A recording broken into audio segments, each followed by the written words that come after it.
Pratima recording studio Sheikhpura. Mix by Shailendra बाबू।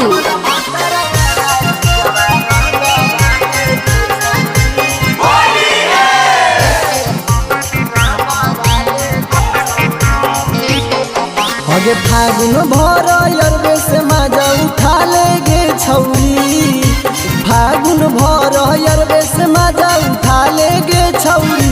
कह अपन सैया वाला चीजवा रंग वाले गे छौरी, कह अपन पियावा वाला चीजवा रंग वाले गे छौरी।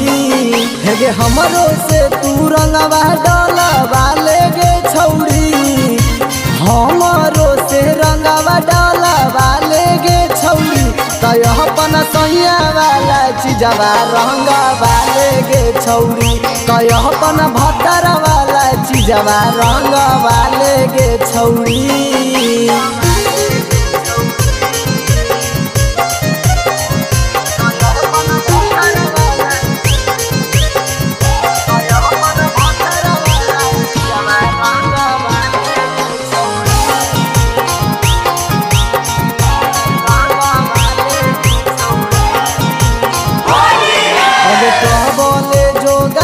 रखमिया पहना शरीर के कहर ले तू लाल पियर रंग हवाया वीर से।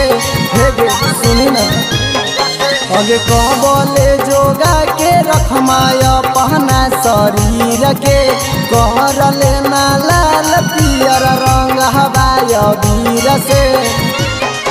अगे हाँ गौ चढ़ल जवानी तनी डाला लेगे छौरी, हाँ गौ चढ़ल जवानी तनी डाला लेगे छौरी।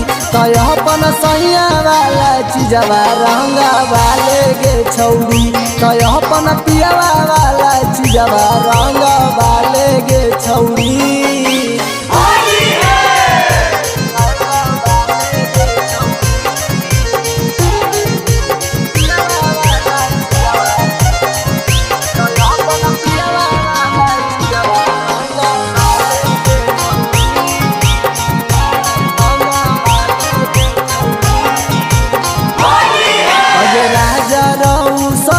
लेके मोट पिचकारी गे रंग दे तो छौरी तोरा दोनों दुआरी गे।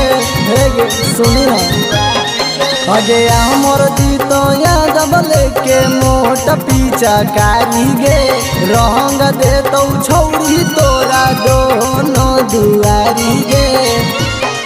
अगे यादव रौशन से जंग तू छोड़वा लेगे छौरी, रौशन पिंटू से जंग तो छोड़वा लेगे छौरी। कह अपन सैया वाला चीजवा रंग वाले गे छौरी, कह अपन भद्र वाला चीजवा रंग वाले गे छौरी।